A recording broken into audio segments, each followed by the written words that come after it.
আসসালামু আলাইকুম ওয়া রাহমাতুল্লাহি তাআলা ওয়া বারাকাতুহু।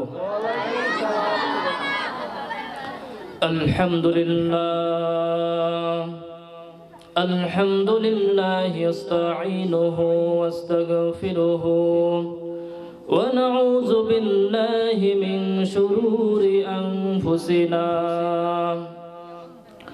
من يهده الله فلا مضل له وما يضلله فلا هادي له وأشهد أن لا إله إلا الله وحده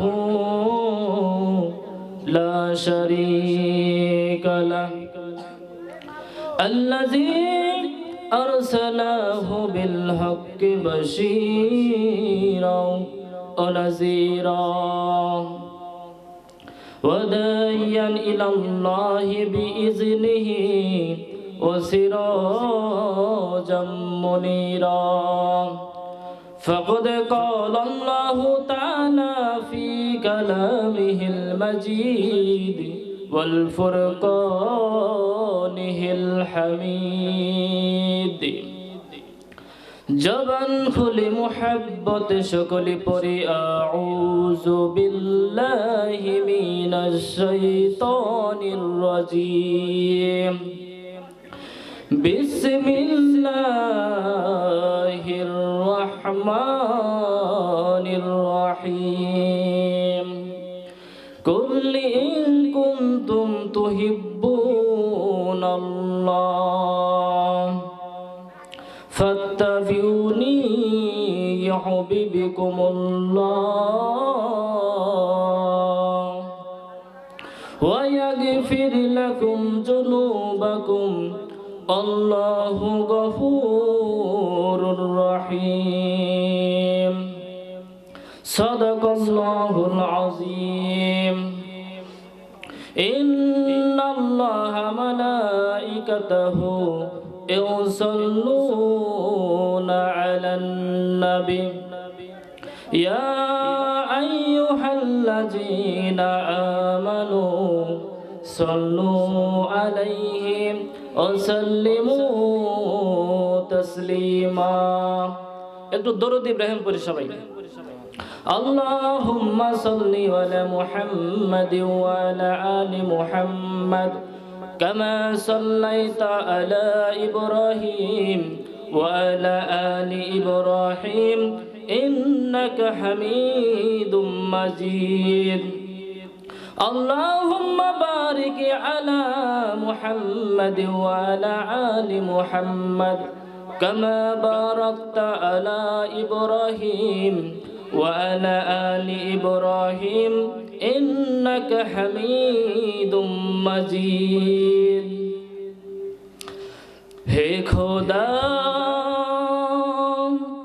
তুমি পরওয়ার, হে খোদা তুমি পরওয়ার, স্রষ্টা তুমি এ নিখিল ধরা, স্রষ্টা তুমি এ নিখিল ধরা। হে খোদা তুমি পরওয়ার, স্রষ্টা তুমি এ নিখিল ধরা, স্রষ্টা তুমি এ নিখিল ধরা। যারা পারেন আমার সঙ্গে বলেন। কি অপূর্ব তোমার সৃষ্টি, ফেরাতে পারি না তো দৃষ্টি। কি অপূর্ব তোমার সৃষ্টি, ফেরাতে পারি না তো দৃষ্টি। সিজদায় লুটি তাই চরণে তোমার, সিজদায় লুটি তাই চরণে তোমার। স্রষ্টা তুমি এ নিখিল ধরা, স্রষ্টা তুমি এ নিখিল ধরা। হে খোদা তুমি পরওয়ার, হে খোদা তুমি পরওয়ার, স্রষ্টা তুমি এ নিখিল ধরা, স্রষ্টা তুমি এ নিখিল ধরা। ঝিকিমিকি তারকার ভিড়ে আকাশে, মুখ তার নাই যেন চাঁদটা হাসে। ঝিকিমিকি তারকার ভিড়ে আকাশে, মুখ তার নাই যেন চাঁদটা হাসে। স্রোতই না সুন্দর তবু সৃষ্টি বাহার, কতই না সুন্দর তবু সৃষ্টি বাহার। স্রষ্টা তুমি এ নিখিল ধরা, স্রষ্টা তুমি এ নিখিল ধরা। হে খোদা তুমি পরওয়ার, হে খোদা তুমি পরওয়ার। স্রষ্টা তুমি এ নিখিল ধরা, স্রষ্টা তুমি এ নিখিল ধরা, স্রষ্টা তুমি এ নিখিল ধরা। লা ইলাহা, জোরে লা ইলাহা, লা ইলাহা ইল্লাল্লাহ, লা ইলাহা। ভাইজান বহু দূরে মদিনা, আমরা কেমনে যাবো জানি না। মারহাবা কোন, একটু জবান খুলে বলেন। বহু দূরে মদিনা, আমরা কেমনে যাবো জানি না। দয়া কর দয়ার আল্লাহ, দয়া কর দয়ার আল্লাহ, আর পুরাও মনের বাসনা।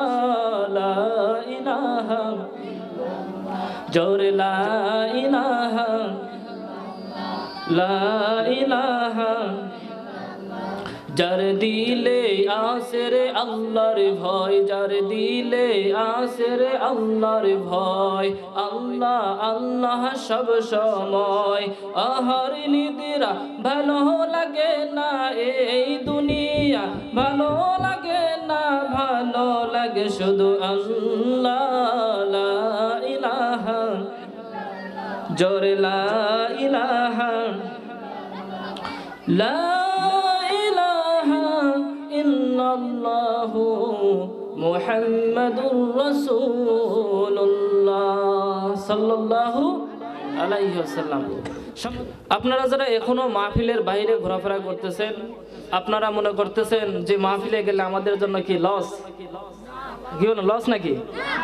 আচ্ছা বলেন তো, মাহফিলের বাইরে থাকলে লাভ না লস, আর ভিতরে থাকলে লাভ, তাই না? আপনাদের ছোট্ট একটা উদাহরণ দিব। আপনাদের এলাকাতে ওই যে মুরগি বাচ্চা মানে ডিম দিলে, তাই না, ডিম দেওয়ার পরে কি কয়, মানে যখন বসাইয়া দেয় বাতে বসে, তাই না? আচ্ছা বাতে বসার পরে এই মুরগির দেখুন ওই যে ওসুম দেয় না, মানে যেগুলো মুরগির পাখনার নিচে থাকে। আচ্ছা যেগুলো পাখনার নিচে থাকে মুরগির গরম বা ওসুম পাওয়ার পরে, আর যেগুলো থাকে ওর কি বাচ্চা হয় কি হয় না? হয়। আর যেটা ধরেন ডিমটা সাইড কাটে, অর্থাৎ নিচে থাকে না, সেখান থেকে বাচ্চা বের হয়? বের হয় না, তাই না? তেমনি ভাবে আজকের যে মাহফিল, এই মাহফিল কি আল্লাহর রহমত, তাই না? কারণ এখানে কি আল্লাহর কোরআন থেকে হাদিস থেকে আলোচনা হবে, তাই না?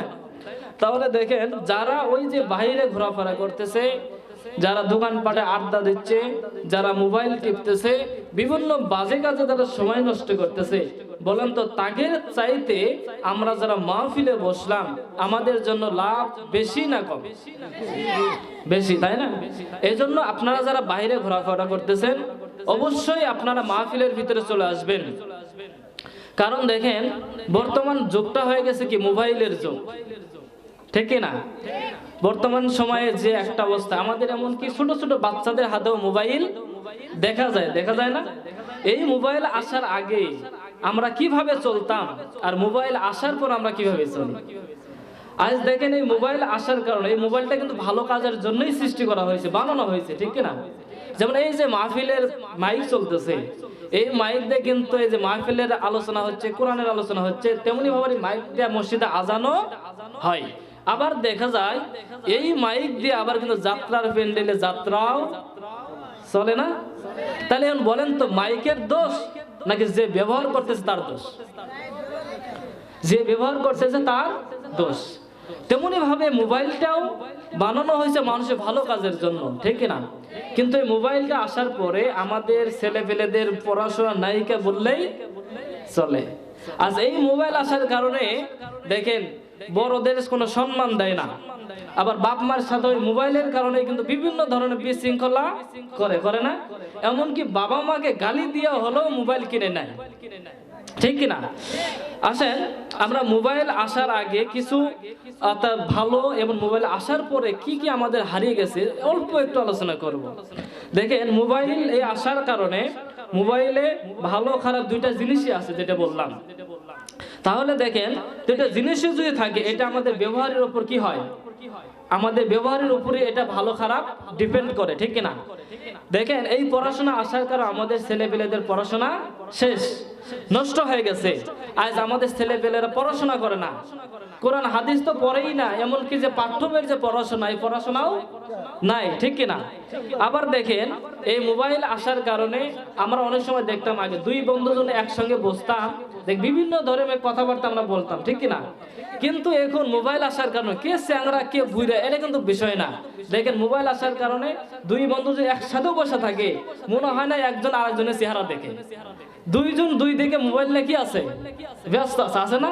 আপনাদের দিকে মনে হয় নাই নাকি আছে? তাহলে দেখেন আমাদের এই মোবাইল আসার কারণে কি আমাদের বন্ধুত্বের ভাবেও কেমন একটা ভালো সম্পর্ক নাই, ঠিক না?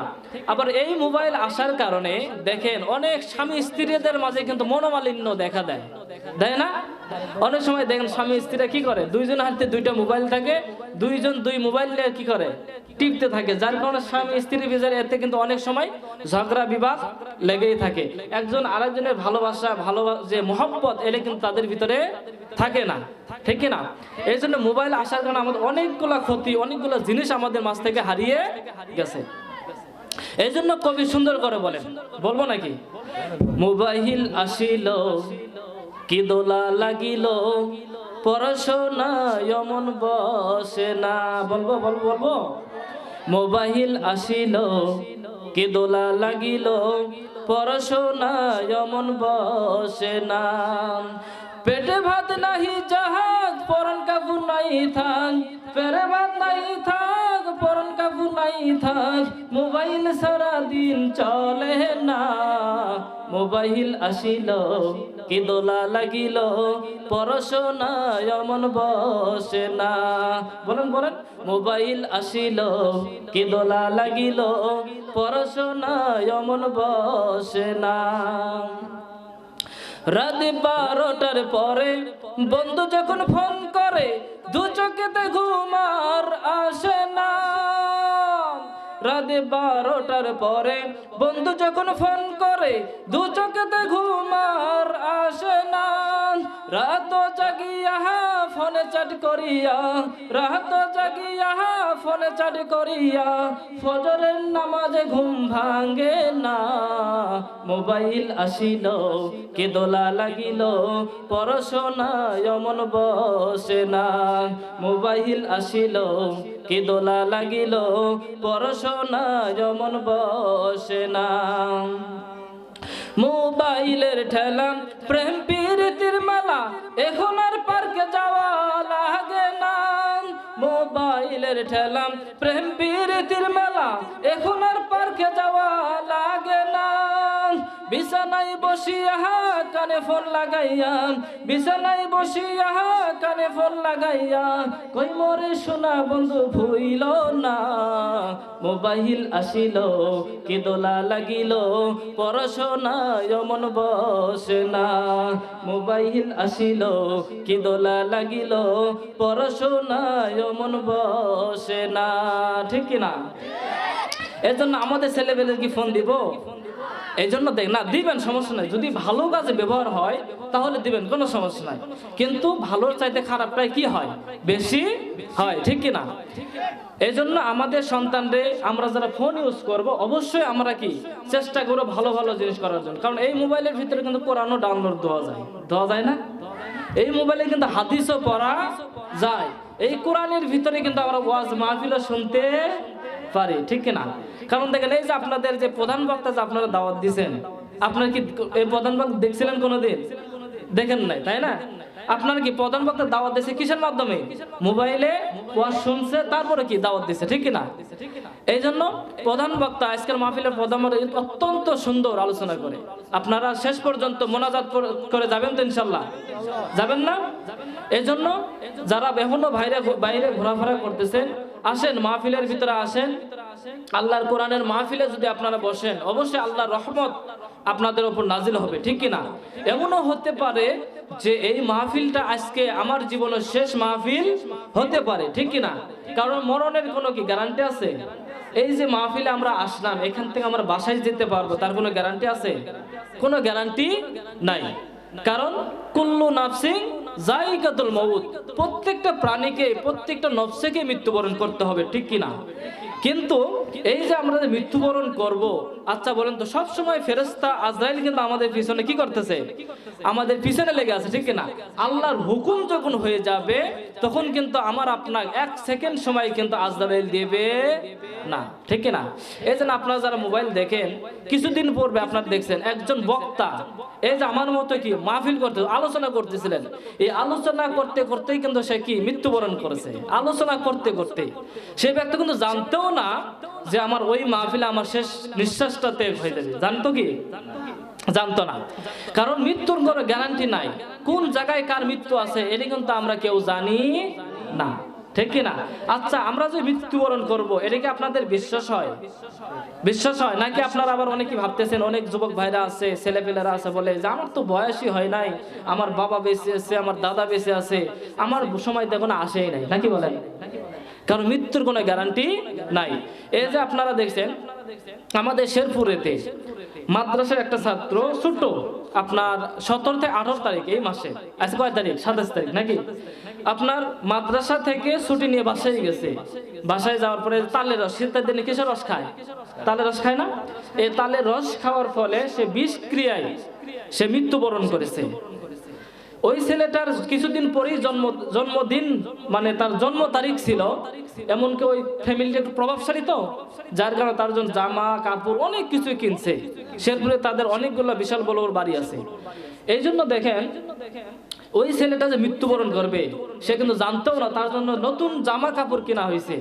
সে কিন্তু সে কি করলো, জামা কাপড়গুলো সবকিছু পরে থাকলো, সাদা কাপড় পরে তার কি বিদায় নিয়ে চলে যাওয়া লাগলো, ঠিক কিনা? তেমনি ভাবে এই যে আপনারা দেখছেন কিছুদিন পূর্বে আমাদের জুলাই যোদ্ধা শহীদ ওসমান হাদি ভাই, দেশের একজন সম্পদ, ঠিক কিনা? কারণ দেশের একজন সম্পদ, সে একজন কি ছিল? সে হক কথা বলার কারণে তাকে কিন্তু দুষ্কৃতকারীরা তাকে গুলি করে তাকে হত্যা করেছে, ঠিক কিনা? কারণ এই দেশের ভিতরে যারাই হক কথা বলে, যারা দেশের জন্য কাজ করে, যারা দেশের জন্য নিজের জীবনটাকে বিসর্জন দেয়, যারা দুষ্কৃতকারী ভারতপন্থী লোক যারা, তারা কিন্তু তাদেরকে দেখতে পারে না, যেভাবে হোক তাদেরকে শেষ করে দেওয়ার চেষ্টা করে, ঠিক কিনা? আমরা তার জন্য দোয়া করি, আল্লাহ রব্বুল আলামিন তাকে যেন শহীদি মর্যাদা হিসেবে আল্লাহ তাআলা কবুল করে, সবাই বলে আল্লাহুম্মা আমিন। এই জন্য আসেন, আমার আপনার মৃত্যুর গ্যারান্টি কিন্তু আমরা দিতে পারবো না। এই জন্য বাহিরে যারা ঘোরাফেরা করতেছেন, তারা আসেন, মাহফিলে চলে আসেন, কারণ মৃত্যুর কোনো গ্যারান্টি নাই। আমরা কখন কোন সময় মৃত্যুবরণ করবে এটা কিন্তু আমরা কেউ জানি না, ঠিক কিনা?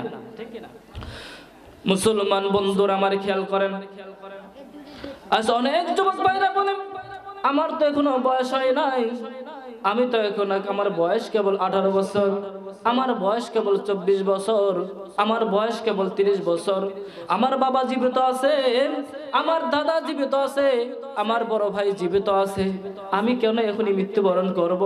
এরকম ভাবে অনেকেই কিন্তু বলে। আবার অনেক মানুষকে যদি বলা হয় ভাই আপনি কেন দাঁড়িয়ে রাখেন না, আপনি তো যে কোনো মুহূর্তে মৃত্যুবরণ করতে পারেন, ঠিক কিনা? তখন অনেক ভাই বলে যে আমার তো এখনো বয়স হয় নাই, আমার যখন বয়স হয়ে যাবে, আমার যখন বয়স হবে তখন আমি দাঁড়িয়ে রাখবো। আবার অনেক ভাইকে যদি বলা হয় ভাই আপনি কেন নামাজ আদায় করেন না, আপনি কেন নামাজ পড়েন না, বলে ভাই ভাই আমার এখনো সময় হয় নাই, আমার এখনো বয়স হয় নাই, যার কারণে আমি নামাজ আদায় করি না। আমার যখন বয়স হবে, আমার যখন আমার বাবা আমার দাদার মতো যখন বয়স হয়ে যাবে, তখন আমি নামাজ আদায় করব। আচ্ছা বলেন তো, কুল্লু নাফসিন যায়িকাতুল মউত, মৃত্যুর কোনো গ্যারান্টি আছে? মৃত্যুর কোনো গ্যারান্টি নাই। মুসলমান বন্ধুরে আমার, আজরাইল কিন্তু আমাদের পিছনে সব সময় লেগে আছে। আল্লাহর যখন হুকুম হয়ে যাবে, এক সেকেন্ডও কিন্তু আজরাইল দেরি করবে না। কথা বলেন ঠিক কিনা? ও মুসলমান যুবক ভাইরা, এখনো যারা মাহফিলের বাইরে ঘোরাফেরা করতেছো, আসেন আসেন আল্লাহর কোরআনের মাহফিলের ভিতরে বসে যান মুসলমান বন্ধুরা আমার। কারণ এই মাহফিল কিন্তু আমাদের মাঝ থেকে বিদায় নিয়ে চলে যাবে। একটা বছর পরে আমাদের সামনে আবার মাহফিল হয়তো আসবে, কিন্তু আমাদের জীবনে এমন হতে পারে আমরা কারো হয়তো মাহফিল পাবো, আবার কেউ হয়তো মাহফিল পাবো না। মুসলমান বন্ধুরা আমার, এই জন্য মাহফিলের বাইরে যারা ঘোরাফেরা করতেছেন, আসেন আসেন আসেন আল্লাহর কোরআনের মাহফিলে চলে আসেন। মুসলমান বন্ধুরা আমার, এই কোরআনের মাহফিলে আসলে কিন্তু কোনো লস নাই, বরং এই কোরআনের মাহফিলে আসলেন তোর লাভ। কথা বলেন ঠিক কিনা?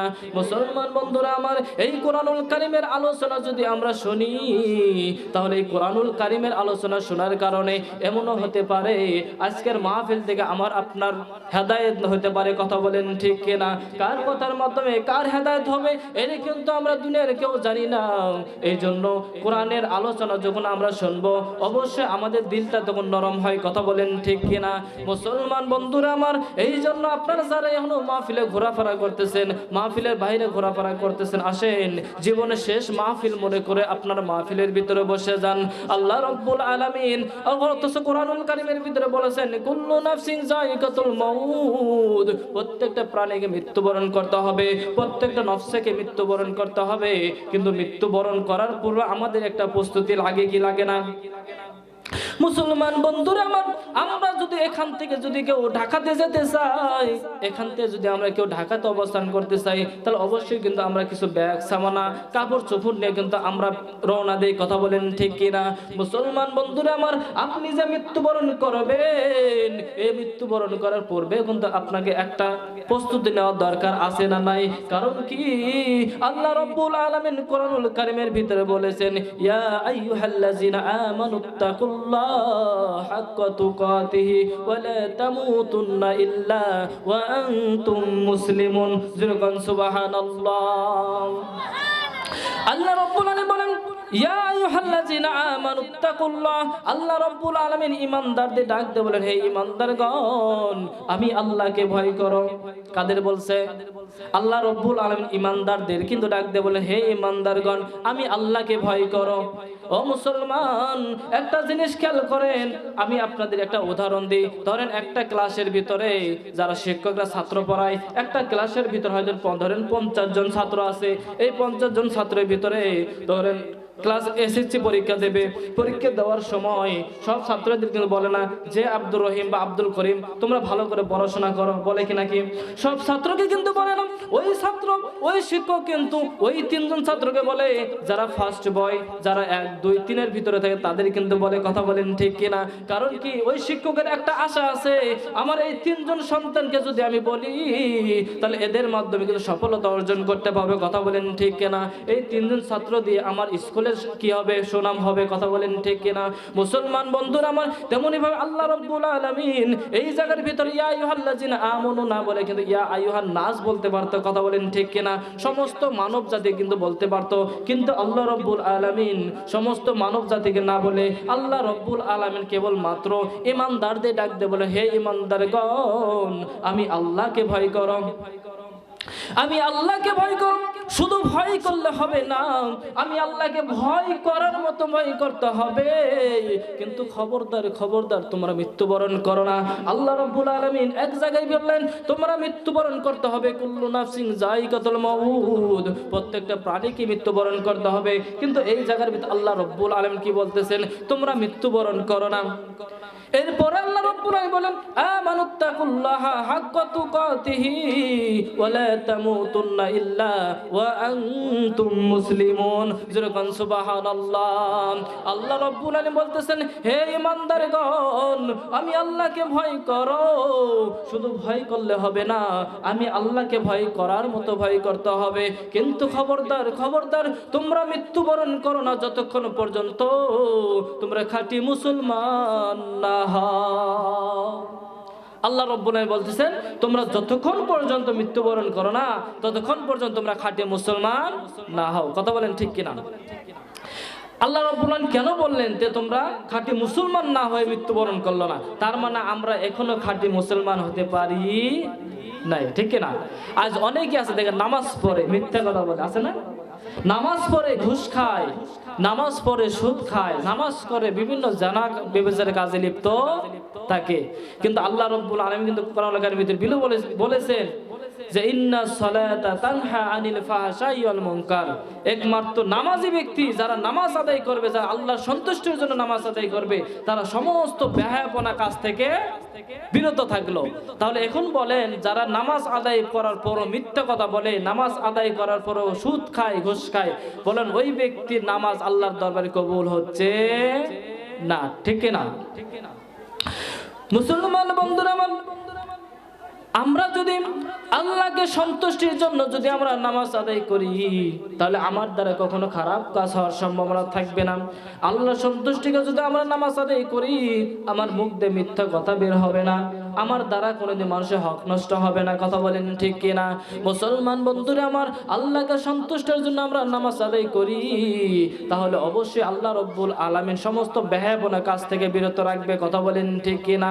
কিন্তু বর্তমান জামানার ভিতরে দেখা যায়, আমাদের সামনে যখন ভোটের সময় চলে আসে, তখন অনেক মানুষকে দেখা যায়, অনেক যারা কি ভোটে দাঁড়ায় তাদের দেখা যায় সারা বছর নামাজের কোনো খবর নাই, কিন্তু ভোটের আগে দেখা যায় এক ওয়াক্ত নামাজে কিন্তু 4 বার পরে, আছে না নাই?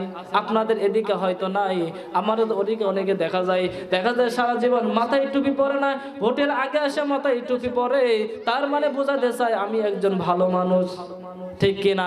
তেমনি ভাবে ভোটটা যখন শেষ হয়ে যায়, তার মাথায় আর টুপি দেখা যায় না, তার ঘাড়ের ওপর আর যায় নামাজ দেখা যায় না। কথা বলেন ঠিক কিনা? এই সমস্ত মানুষ সারা জীবন নামাজ আদায় করবে, সারা জীবন নামাজ আদায় করতে করতে কপালটাকে কালো বানায় ফেলবে, তারপরও তাদের নামাজ আল্লাহর দরবারে কবুল হবে না। মুসলমান বন্ধুরা আমার, আল্লাহ রাব্বুল আলামিন দিনের 5 বার কিন্তু মুয়াজ্জিনের মাধ্যমে দিয়ে কিন্তু ডাক দেয়, হাইয়া আলাস সালাহ, হাইয়া আলাস সালাহ, তোমরা নামাজের দিকে আসো, তোমরা নামাজের দিকে আসো। এখন হয়তো বলবেন, হুজুর নামাজের দিকে গেলে কি হবে? এরপরে মুয়াজ্জিন সাহেব কত সুন্দর করে বলে, হাইয়া আলাল ফালাহ, হাইয়া আলাল ফালাহ, তোমরা কল্যাণের দিকে আসো, তোমরা সফলতার দিকে আসো। ও মুসলমান, এই দুনিয়ার জমিনের ভিতরে সকল মানুষ কিন্তু আমরা সফলতা চাই, সব মানুষ কিন্তু আমরা কল্যাণ চাই। কথা বলেন ঠিক কিনা? কিন্তু বন্ধু, কোন জায়গায় গেলে সফলতা পাওয়া যাবে, কোন জায়গায় গেলে কল্যাণ পাওয়া যাবে, একটা বারও আমরা কিন্তু চেষ্টা করি না, আমরা বোঝার চেষ্টা করি না। কথা বলেন ঠিক কিনা? এই যে দেখেন, এই যে আমি মাহফিলের আসার আগে আমি দোকানপাটে অনেক যুবক ভাইদের দেখে আসলাম, দোকানের পাটে ঘোরাফেরা করতেছে, এই যুবক ভাইরা কিন্তু কল্যাণ চাই। কথা বলেন ঠিক কিনা? কিন্তু কল্যাণ কোন জায়গায় গেলে আমরা কল্যাণ পাবো, একটা বারও কিন্তু তারা উপলব্ধি করে না। কথা বলেন ঠিক কিনা? এই জন্য আল্লাহ রাব্বুল আলামিন মুয়াজ্জিনের মাধ্যম দিয়ে দিনে 5 বার ডাক দেয় যে হাইয়া আলাল ফালাহ, হাইয়া আলাস সালাহ, তোমরা নামাজের দিকে আসো, কল্যাণের দিকে আসো। কথা বলেন ঠিক কিনা?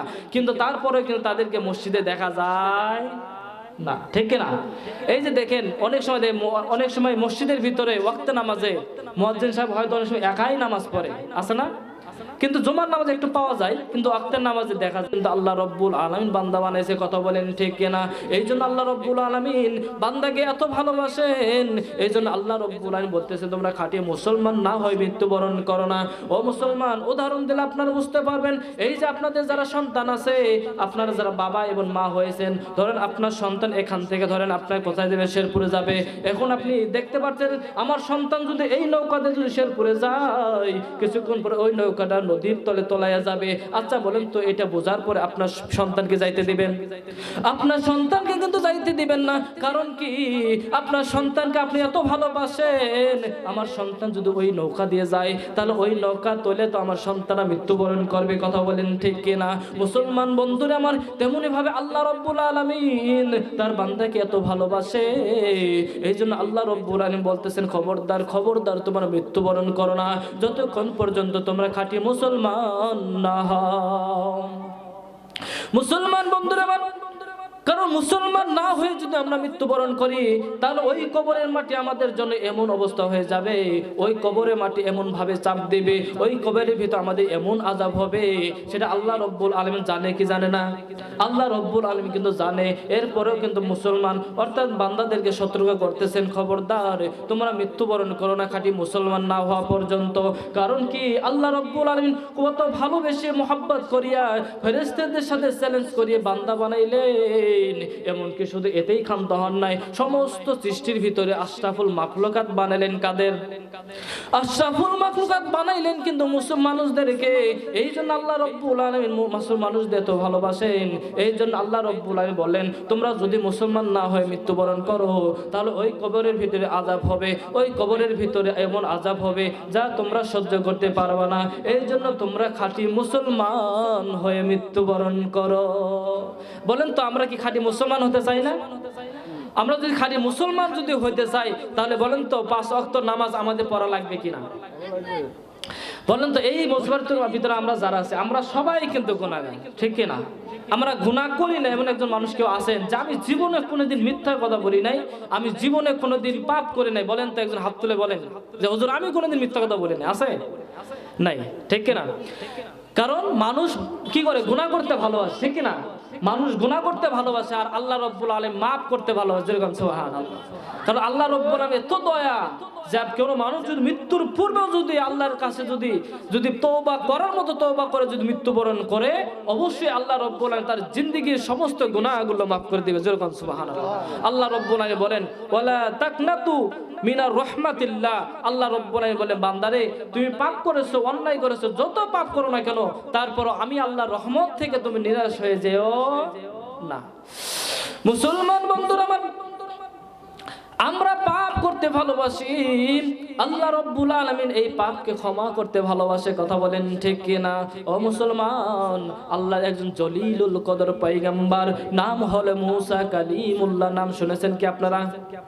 আল্লাহর একজন জলিলুল কদর পয়গম্বর যার নাম আল্লাহ রাব্বুল আলামিন। এবার মুসা কালিমুল্লাহ চিন্তা করলেন, ওই লোকটা যদি আমার কাছে আসে, এই অবস্থায় যদি আল্লাহর গজব নাজিল হয় তাহলে এই গজবের মধ্যে আমি মুসাও তো পড়ে যাব।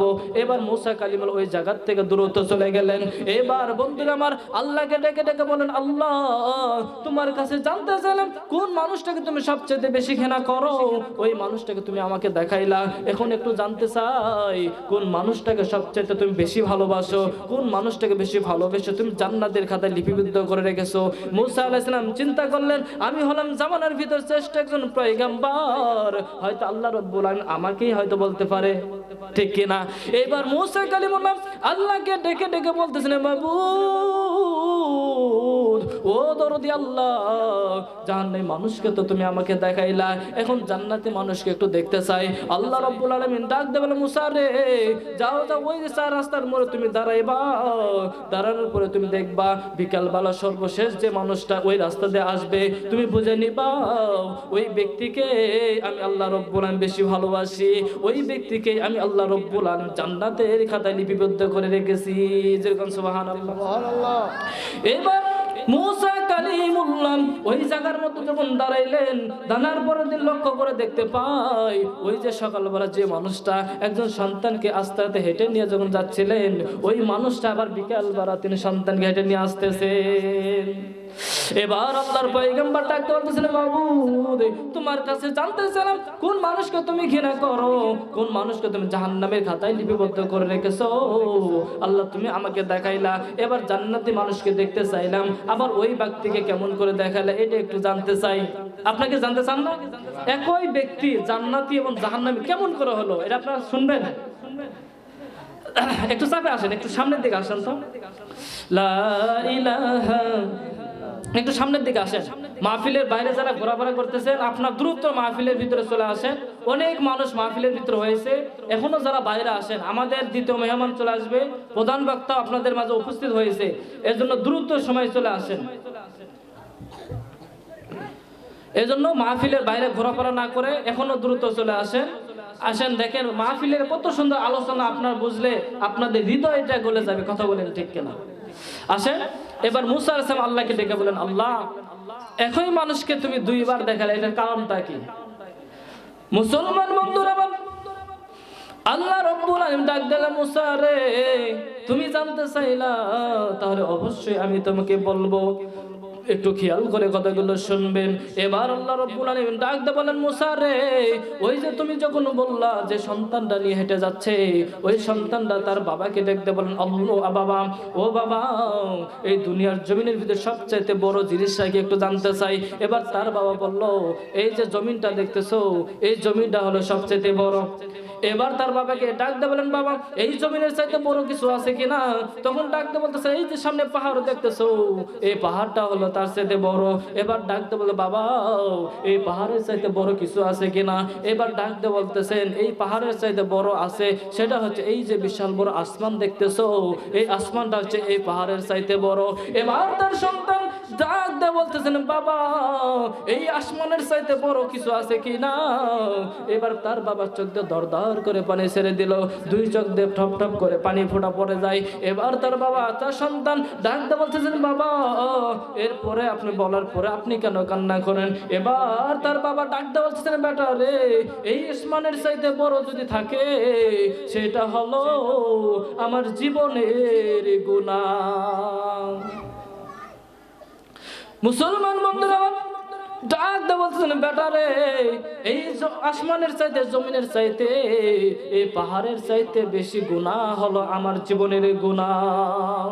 এবার তার বাবাকে ডাক দিয়ে বলতেছেন, বাবা তাহলে আপনার এই গুনার চাইতে কি আর কিছু নাই? এবার তার বাবা ডাক দিয়ে বলতেছেন, বেটা রে আমার জীবনের চেয়ে গুনার চাইতে একটা বড় আছে, একটা বড় জিনিস আছে, একটা বড় কিছু আছে, সেটা হলো আল্লাহ রাব্বুল আলামিনের রহমত এবং দয়া। আল্লাহ রহমত এবং দয়া এত বেশি যে আপনি সারা জীবন গুনাহ করবেন, আল্লাহ রাব্বুল আলামিন তারপরও আপনাকে মাফ করে দেবেন, যদি আপনি খালি তওবা করার মতো যদি তওবা করতে পারেন। এবার আল্লাহ রাব্বুল আলামিন ডাক দিয়ে বলেন, মুসা রে ওই বান্দা এত গুনাহ করেছে, এত পাপ করেছে, কিন্তু এত পাপ করার পরও আমি আল্লাহর উপর ভরসা করেছেন, সে জানে যে আমি আল্লাহর রহমত, আমি আল্লাহর দয়া এত বেশি, এত স্বীকার করার কারণে আমি আল্লাহ রাব্বুল আলামিন ওই ব্যক্তিকে জাহান্নাম থেকে কেটে দিয়ে তাকে জান্নাতি হিসেবে কবুল করে নিলাম। জোরে কোন সুবহানাল্লাহ। এই জন্য আমরাও জীবনে অনেক পাপ করি, অনেক গুনাহ করি কেন, তারপরেও কিন্তু আমরা আল্লাহর কাছে মাফ চাইলে কিন্তু আল্লাহ রাব্বুল আলামিন আমাদেরকে মাফ করে দিবে কি দিবে না বলেন তো? অবশ্যই কিন্তু আল্লাহ রাব্বুল আলামিন আমাদেরকে মাফ করে দিবে, কিন্তু আমাদের খাঁটি তওবা করার মতো আমাদের তওবা করতে হবে, ঠিক কি না? এই জন্য আমি শুরুতে যে আয়াতটা বলছিলাম, আল্লাহ রাব্বুল আলামিন বলতেছেন যে কুল ইন কুনতুম তুহিব্বুনাল্লাহ, আল্লাহ রাব্বুল আলামিন বলতেছেন, হে নবী আপনি বলে দেন যারা আমি আল্লাহকে ভালোবাসতে যায় তারা যেন আপনাকে অনুকরণ করে। কি করে? অনুকরণ করে। তাহলে কি হবে? আমি আল্লাহর ভালোবাসা ওই ব্যক্তি পেয়ে যাবে। শুধু আমি আল্লাহর ভালোবাসাই পাবে না, আমি আল্লাহ রাব্বুল আলামিন ওই ব্যক্তির জিন্দেগীর সমস্ত গুনাহগুলো মাফ করে দেব। তাহলে আমরা যদি আল্লাহর নবীর ভালোবাসা পেতে চাই, বলেন তো আল্লাহর নবীকে অনুসরণ করা লাগবে কি লাগবে না? তাহলে আল্লাহর নবীকে যদি আমরা অনুসরণ করতে চাই, বলেন তো আমাদের দাড়ি রাখা লাগবে কি লাগবে না? তাহলে আল্লাহর নবী যে আমাদেরকে বলছে যে 5 ওয়াক্ত নামাজ আমাদের পড়তে হবে, আল্লাহ রাব্বুল আলামিন 5 ওয়াক্ত নামাজ আমাদের জন্য ফরজ করে দিলেন, আল্লাহর নবী এটা আমাদের প্র্যাকটিক্যাল দেখায় দিলেন। তাহলে সেইভাবে আমরা নবীকে যদি অনুসরণ না করি, বলেন তো আমরা নামাজ আদায় করতে পারবো? আমরা নামাজ আদায় করতে পারবো না। তাহলে নামাজ যদি আমরা আদায় করতে না পারি, বলেন তো আমরা কাল কিয়ামতের মধ্যে কোনো জবাব দিতে পারবো? কোনো জবাব দিতে পারবো না। এজন্য আমাদের কি করতে হবে? আমাদেরকে আল্লাহর নবীর যে সন্তুষ্টি, আল্লাহর সন্তুষ্টি এবং আল্লাহর নবীকেও সন্তুষ্টি করতে হবে। কথা বলেন ঠিক কিনা? কারণ দেখে আমরা যদি আল্লাহ সন্তুষ্টি যদি অর্জন করতে চাই, তাহলে আল্লাহর প্রত্যেকটা হুকুম আহকাম আমাদেরকে মেনে চলতে হবে কি হবে না? তা আল্লাহর হুকুম আহকাম যদি আমরা মেনে চলি, অবশ্যই আল্লাহ রব্বুল আলামিন আমাদের রিজিকটা থাকে। বলেন তো, আমাদের রিজিকটা থাকে। তা আল্লাহ যদি রিজিক দেয়, তাহলে আমার আপনার কোনো আর কোনো টেনশন আছে? আর কোনো টেনশন আছে? তাহলে আপনি কেন রিজিকের জন্য আপনি এত পেরেশান? আজ অনেক মানুষ দেখেন যে একজন মানুষের কি সন্তান নিতে চায় না, যে বেশি সন্তান হলে এত খাওয়াবো কেমনি? আচ্ছা বলেন তো, খাওয়ানোর মালিক কি সে না আল্লাহ? আল্লাহর সৃষ্টি, আল্লাহ কেমন করে খাওয়াবে আল্লাহ কিন্তু সেটা পরিকল্পনা তার আছে। কথা বলেন ঠিক কিনা? কারণ দেখেন এই যে রিজিক, এই রিজিক কিন্তু আমাদের জন্য নির্ধারিত। একটা রিজিক দুনিয়াতে থাকা পর্যন্ত আমি আপনি মৃত্যুবরণ করব না। কথা বলেন ঠিক কিনা? এই জন্য দুনিয়াতে রিজিকের জন্য আজ অনেক মানুষ কি করে, নেতার কাছে যায় পাও হাত ধরে, নেতার কাছে যায়, সে পড়ে থাকে যে আমি যদি নেতার কাছে না যাই তাহলে দেখা যায় যে আমাকে হয়তো কি দিবে না, এলিফের চাউল দিবে না, আমাকে হয়তো এটা দিবে না, সেটা দিবে না, ঠিক কিনা বলে না? কিন্তু রিজিকের মালিক হলে একজন, একটা রিজিক থাকা পর্যন্ত আমার আপনার মৃত্যু হবে না। কথা বলেন ঠিক কিনা? আল্লাহর পয়গম্বর মুসা কালিমুল্লাহর সময় একজন সবচেয়ে কাফের ছিল একজন, তার নাম কি বলেন তো? কি নাম? ফেরাউন। কি নাম? ফেরাউনের চাইতে বড় কাফের কেউ আছে? কারণ ফেরাউন এমন একজন কাফের ছিল, দুনিয়াতে কোনো কাফের কিন্তু নিজেকে আল্লাহ বলে দাবি করে নাই, একমাত্র ফেরাউন। সে নিজে কি বলেছেন? আল্লাহ, নিজেকে আল্লাহ বলে দাবি করেছেন। কথা বলেন ঠিক কিনা? এবার দেখেন, এখানে আলোচনা করলে অনেক সময় যাবে, আমি আপনাদের সংক্ষেপে, আমাকে মাত্র 9টা পর্যন্ত সময় দিচ্ছে, 8 মিনিট সময় আছে, তাহলে 8 মিনিটের ভিতরে আমি অল্প সময় সংক্ষেপে শেষ করতেছি। দেখেন এই মুসা কালিমুল্লাহর সময় এই ফেরাউন তিনি নিজেকে আল্লাহ দাবি করেছেন। এটা এই ফেরাউনের কাহিনী যদি বলি তার শুরু থেকে অনেক সময় যাবে, কারণ সে কিন্তু মিশরে কিন্তু ছিল না, সে মিশর থেকে বরং সে মিশরে কি করেছিল, ভ্রমণ করেছিল। সে ভিতরে মিশরে প্রবাস, যেমন আমরা দেশ থেকে মালয়েশিয়া যায়, সৌদিতে যায় না, কিসের জন্য যায়? কাজের জন্য, ঠিক না? ইনকাম করার জন্য। তেমন ভাবে ফেরানো ওই মিশরে কিন্তু কি ছিল, মিশরে গেছিল কাজের জন্য। সেখানে যায় বিভিন্ন ভাবে সে কি হয়েছে, একদম পর্যায়ে গেছে আর কি। যাওয়ার পরে তিনি যখন বাচ্চা হলেন, বাচ্চা হওয়ার পরে তিনি চিন্তা করলেন যে আমি তো সবকিছু পাই গেলাম, আমার আর কোনো টেনশন নাই। এবার তিনি বললেন, যার একজন সহযোগী ছিল তার নাম হচ্ছে হামান। কে ছিল? হামান। এই হামানকে ডাক দিয়ে বলেন, বন্ধু আমি তো সবকিছু পাই গেছি, এখন আমার হাতে সব। বলতেছেন তুমি তো সবকিছু পাও নাই, তুমি যদি নিজেকে আল্লাহ বলে দাবি করতে পারো, সবাই যখন তোমাকে আল্লাহ মানবে, তুমি তখনই সাকসেসফুল হয়ে যাবে। কারণ দেখেন, বন্ধু যদি খারাপ হয়, পরামর্শদাতা যদি খারাপ হয়, কারণ ফেরাউন কিন্তু এতটা খারাপ ছিল না, একমাত্র সহযোগী দিয়ে বা বন্ধু যদি খারাপ হয়, তখন কিন্তু বন্ধুর মাধ্যমে যদি আরেক বন্ধু খারাপ হয়, হয় না, খারাপ হয়ে যায়। এবার ফেরাউন তখন বললেন যে তোমরা যদি আল্লাহ বলে দাবি করতে পারো, আমি তখন আল্লাহ বলে, তাহলে তো মেনে নিবে না, তাহলে কি করা যায়? তাহলে 20 থেকে 30টা বছর সকল শিক্ষা প্রতিষ্ঠান বন্ধ করে দাও। এই বন্ধ করে সব মানুষ যখন মূর্খ হয়ে যাবে, তখন তুমি নিজেকে যা বলবা সেটাই তারা বিশ্বাস করবে। এই যে আপনারা গত 17 বছর দেখেন নাই, মাদ্রাসা যারা পড়াশোনা করে তাকে সার্টিফিকেট কোনো দাম দেয় না, মূল্য দেয় না। সেনাবাহিনীতে বিভিন্ন প্রশাসন কেন্দ্রিক কিন্তু মাদ্রাসা ছাত্রদেরকে অ্যালাউ করে নাই। আমি নিজেও কিন্তু কি করেছিলাম, অ্যাপ্লাই করেছিলাম, শুধুমাত্র আমার এই মাদ্রাসার সার্টিফিকেট হওয়ার কারণে আমাকে ওখানে ঢুকতেই দেয় না। কারণ কি, এই মাদ্রাসাতে যদি পড়াশোনা করে, সমস্ত প্রতিষ্ঠান থেকে যদি তাদের চাকরি বাকরি থেকে করে দেয়, ডিনাই করে দেয়, তখন তারা কেউ মাদ্রাসাতে পড়বে না। আর সব যখন মূর্খ হবে, তখন তারা যা বলবে সেটাই তারা মেনে নেবে। কথা বলেন ঠিক কিনা? মুসলমান বন্ধুরা আমার খেয়াল করেন, এবার হামান ডাক দা বলতেছেন, ফেরাউন তুমি যখন নিজেকে আল্লাহ বলে দাবি করতে চাও, নিজেকে আল্লাহ বলে মানুষকে শুনতে চাও, তাহলে তোমাকে একটা কাজ করতে হবে। সেটা কি? তোমাকে সকল শিক্ষা প্রতিষ্ঠান বন্ধ করতে হবে। শিক্ষা প্রতিষ্ঠান বন্ধ করার পরে 15 থেকে 20টা বছর যদি শিক্ষা প্রতিষ্ঠান বন্ধ করতে পারো, সমস্ত মানুষ যখন মূর্খ হয়ে যাবে, তখন তারা তোমাকে আল্লাহ বলে মেনে নেবে। এবার ফেরাউন তাই করলেন, হামানের কথা মোতাবেক সকল শিক্ষা প্রতিষ্ঠান ধীরে ধীরে বন্ধ করে দিল। বন্ধ করে দেওয়ার পর 20 বছর 30 বছর পর এবার ফেরাউন একটা জনসভা ডাকলেন। এরকম করে জনসভা ডাকার পরে এবার ডাকতে বলতেছেন, ও লোকেরা, তোমরা কেন আমি ফেরাউনকে আল্লাহ বলে মানো না? এবার লোকজন ডাকতে বলতেছেন, আল্লাহ তো সেই হয় যে আমাকে রিজিক দেয়। কে দেয়? যে আমাকে রিজিক দেয়, যে আমাদের খাওয়ায়, সেই হলো আল্লাহ। এবার ফেরাউন ডাকতে বলতেছেন, ঠিক আছে, তাহলে তোমরা সবাই দিকে আল্লাহর কাছে খাবার চাও, দেখি তোমাদের আল্লাহ তোমাদের খাবার চায় দেয় নাকি। এবার বন্ধুরা আমার, সকল মানুষ যখন 2 হাত এরকম করে করে তুলে মাথার আসমান দিকে উঠায় ডাক দিয়ে বলছেন, ও দরদি আল্লাহ খাবার দাও, ও দরদি আল্লাহ খাবার দাও, ও দরদি আল্লাহ খাবার দাও। এরকম করে যখন আল্লাহর কাছে খাবার চাই, আচ্ছা বলেন তো খাবার চাইলে কি পাওয়া যাবে নাকি? এই মজমার ভিতর থেকে এই মুহূর্তে যদি আমরা খাবার চাই, বলেন তো আল্লাহ কি আমাদের খাবার দিবে? কারণ খাবার আসারও তো একটা সিস্টেম আছে, কথা বলেন ঠিক কিনা? এবার বন্ধুরে আমার, সকল মানুষ যখন বলতেছেন ও দরদি আল্লাহ খাবার দাও, ও দরদি আল্লাহ খাবার দাও, এরকম করে যখন আল্লাহর কাছে খাবার চাই, আল্লাহ যখন খাবার দেয় না, এবার ফেরাউন ডাক দেয়, বল তোমরা চোখটা খোলো, খুলে দেখো তো তোমাদের সামনে কোনো খাবার আছে নাকি? বলে না। বলে এবার দেখে আমি ফেরাউনের কাছে খাবার চাও। এবার বন্ধুরা আমার চক্ষুটা বন্ধ করিয়া এবার ফেরাউনের কাছে খাবার চাই, ও ফেরাউন খাবার দাও, ও ফেরাউন খাবার দাও। এরকম করে যখন ফেরাউনের কাছে খাবার চাই, ফেরাউনটা আগে থেকে লোক সেটিং করে রাখছে। এবার সকল তাদের লোকজন যখন খাবার পরিবেশন করলো, পরিবেশন শেষ করার পর এবার ফেরাউন ডাক দিয়ে বলতেছেন, এবার তোমরা চক্ষুটা খোলো, খুলে দেখো তো তোমাদের সামনে খাবার আছে নাকি? এবার সব দেখে হ্যাঁ আমাদের মাঝে খাবার। এবার ডাক দিয়ে বলতেছেন, এবার বলো তো তোমাদের কে খাবার দিল? বলে আপনি তো আমাদের খাবার দিলা।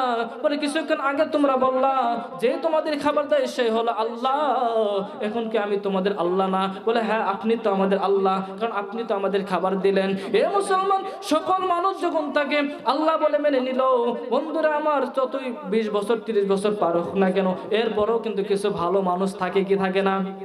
এরপরও কিন্তু কিছু ভালো মানুষ থাকে। ও মুসলমান, এই যে 17টা বছর আপনারা দেখেছেন, যারা হকের কথা বলেছে, যারা কোরআনের কথা বলেছে, যারা হাদিসের কথা বলেছে, তাদেরকে ধরছে, তাদের কিন্তু জেলখানায় বন্দি করছে, কথা বলেন ঠিক কিনা? মুসলমান বন্ধুরা আমার, শুধু তাই নয়, এই যে আপনারা দেখেছেন একটা দলের অনেক নিরীহ মানুষদেরকে ফাঁসি দিয়ে তাদের কিন্তু হত্যা করেছে, কথা বলেন ঠিক কিনা? ফাঁসি দিয়ে তাদের দুনিয়ার থেকে বিদায় করে দিয়েছে। তেমনি ভাবে আপনারা জানেন 50 বছর তাফসীর করেছে আল্লামা দেলোয়ার হোসেন সাইদী। বলেন তার কি কোনো পাপ ছিল? তার কি কোনো অপরাধ ছিল? তার কোনো অপরাধ ছিল না। একমাত্র কোরআনের কথা বলার কারণে, একমাত্র হকের কথা বলার কারণে তাকে কিন্তু বন্ধুরা জেলখানায় পচে মরতে হলো, কথা বলেন ঠিক কিনা? শুধু তাই নয়, ইনজেকশনের মাধ্যম দিয়ে, বিষ ক্রিয়ার মাধ্যম দিয়ে তাকে কিন্তু দুনিয়ার থেকে শহীদ করে দিলেন। ও মুসলমান, তেমনি ভাবে এই যে 17টা বছর এত জ্বালা নির্যাতন সহ্য করার পরও, তারপরেও কিন্তু একটা দল কিন্তু আল্লাহর কোরআনের কথা বলে গেছে, তারপরেও কিন্তু এত কোরআনের দিকে মানুষকে আহ্বান করেছে, তারপরেও কিন্তু এত নির্যাতন নিপীড়ন সহ্য করার পরেও আজকে বাংলাদেশ এই সময় যে হ্যাঁ ওই দলের কিন্তু লোক অভাব আছে নাকি? ওই লোকেরই কিন্তু জনপ্রিয়তা বেশি, কথা বলেন ঠিক কিনা? মুসলমান বন্ধুরা আমার, তেমনি ভাবে ফেরাউন তখন ডাক দিয়ে বলতেছেন, এ ফেরাউন, তুমি যদি মনে করে থাকো যে তুমি যতই যদি মনে করে থাকো যে তুমি শিক্ষা প্রতিষ্ঠান বন্ধ করে দিয়ে তুমি নিজেকে আল্লাহ বলে দাবি করবা, এরপরও কিছু মানুষ আছে যারা নিজেদেরকে এমন ভাবে গড়ে তুলেছে যে তারা এমন ভাবে গোপনে গোপনে আল্লাহর দ্বীন প্রতিষ্ঠার কাজ করেছে, তারা তোমাকে আল্লাহ বলে মেনে নেবে না। কারণ যারা ঈমানদার তারা কোনোদিন কাফেরদেরকে আল্লাহ বলে মানবে না। এবার ফেরাউন ডাক দিয়ে বলতেছেন, ওদেরকে ধর, ওদেরকে ধরবি এবং মারবি। ওই সময় কিন্তু ফেরাউন কিন্তু অসংখ্য মানুষদেরকে হত্যা করেছে, কথা বলেন ঠিক কিনা? মুসলমান বন্ধুরা আমার, দেখেন বন্ধুরা আমার, রিজিকের মালিক হলো আমার আল্লাহ। এই দুনিয়ার জমিনের ভিতরে একটা রিজিক থাকা অবস্থায় আমার আপনার মৃত্যু হবে না। এই জন্য রিজিক নিয়ে কোনো টেনশন করার কারণ নাই, রিজিক নিয়ে কোনো পেরেশানি হওয়ার কারণ নাই, কারণ আমার আপনার মৃত্যু আল্লাহ রাব্বুল আলামিন যে সময় নির্ধারণ করেছে সে সময় কিন্তু আমার আপনার মৃত্যু হবে, কথা বলেন ঠিক কিনা? বন্ধুরা আমার, এই যে আমি আপনাদের মাঝে আলোচনা করতেছি, আগামীকাল আমি শেরপুর যেতে পারবো কিনা তার কোনো গ্যারান্টি আমি দিতে পারবো না, কথা বলেন ঠিক কিনা? মুসলমান বন্ধুরা আমার, একদিন আল্লাহ রাব্বুল আলামিন ডাক দিয়ে বলতেছেন, রে আজরাইল, যাও অমুক লোককে তুমি তার জানটা কবজ করে নিয়ে আসো। এবার আজরাইল আসার পর লক্ষ্য করে দেখতে পাই ওই লোকটা বসে আছে বাচ্চা সুলাইমানের কাছে। কার কাছে? ওই লোকটা বসে আছে বাচ্চা সুলাইমানের কাছে। এবার আজরাইল আসার পর লক্ষ্য করে দেখতে পাই ওই লোকটা বসে আছে বাচ্চা সুলাইমানের কাছে, কিন্তু ওই লোকটা এই জায়গার মধ্যে বসা, কিন্তু ওই লোকটার মৃত্যু হবে এখান থেকে শত মাইল দূরে। তাহলে এত অল্প সময়ের ভেতরে এত দূরে কেমনে যাবে? আর ওই জায়গার ভেতর তার জান কবজ করবে কেমন করে? এবার আল্লাহ রাব্বুল আলামিন ডাক দিয়ে বলতেছেন, মাবুদ, ওই লোকটার জান কবজ অমুক দেশে, কিন্তু ওই লোকটা তো বসে আছে বাংলাদেশে, তাহলে আমি কেমন করে তার জান কবজ করব? এবার আল্লাহ রাব্বুল আলামিন ডাক দিয়ে বলেন, জিবরাইল, ডাক দিয়ে বলে, আজরাইল, তুমি তুমি কেমন করে জান কবজ করবে সেটা তুমিই ভালো জানো। এবার আজরাইল ডাক দিয়ে বলতেছেন মাবুদ তাহলে আমাকে এমন একটা ক্ষমতা দাও যে ক্ষমতার মাধ্যমে আমাকে দেখার পরে যেন ওই লোকটা অমুক জায়গায় যাইতে বাধ্য হয় আর আমি ওই জায়গাতে জান কবজ করব। এবার ওই আজরাইল যখন চলে আসেন এবার ওই লোকটা বাচ্চা সোলাইমের ডাক দিয়ে বলে ওগো নবী ওগো পয়গম্বর আপনার হুকুমে তো বাতাস চলে, আপনার হুকুমে তো পশু পাখি চলে, আপনার হুকুমে তো জিন পশু চলে, আপনি আমাকে এই জায়গাতে অমুক দেশে পাঠায় দেন। বলে কেন? বলে এই জায়গার মধ্যে আমি নিরাপদ বোধ করতেছি না, এই জায়গার মধ্যে আমি নিরাপদ বোধ করতেছি না। এবার ডাকতে বলতেছেন ঠিক আছে এবার বন্ধুরে আমার ওই লোকটাকে এই জায়গা থেকে অমুক দেশে যখন পাঠিয়ে দিলেন, পাঠিয়ে দেওয়ার পরে সঙ্গে সঙ্গে ওই লোকটার মৃত্যুবরণ হয়ে যায়। আল্লাহর পয়গম্বর সেজদার মধ্যে পড়ে যায়, ডাক দিল মাবুদ এটা কি হলো, এটা কি হলো? আমার আল্লাহ ডাক দেওয়ার বাচ্চা সুলাইমান ওই লোকটার মৃত্যু হবে ওই জায়গায়, তোমার মাধ্যম দিয়ে ওই জায়গায় নিলাম, কারণ ওই লোকটার মৃত্যু হবে ওই জায়গায়, আর ওই জায়গায় যাওয়ার পরে তার জানটাকে কবজ করে নিলাম।